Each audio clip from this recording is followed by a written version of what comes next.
I drove for Uber from 5 a.m. to 8 a.m. Then I would go to the bank, and then I would set my destination home when I would leave the bank. I started my career in Seattle, and I didn't know a single soul. I was a commissioned employee. I had 3 suits from the Hollywood suit outlet that I bought for $100. Wow. And I knew nobody. So there's no harder start than that. And I was at a bank that didn't do any government loans. All we did was like jumbo. Right. So I had no idea what a mortgage was.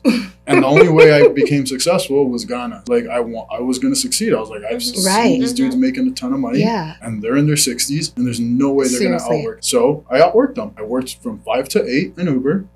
That paid for parking at the Russell Investment Center. That was $27 for the day. Wow. Worked an 8-hour shift on the phones nonstop, calling and asking people like, how do you do mortgage insurance? What is title? What is escrow? Calling real estate agents like, you know, what do you do? Calling other lenders like, hey, what is your job like?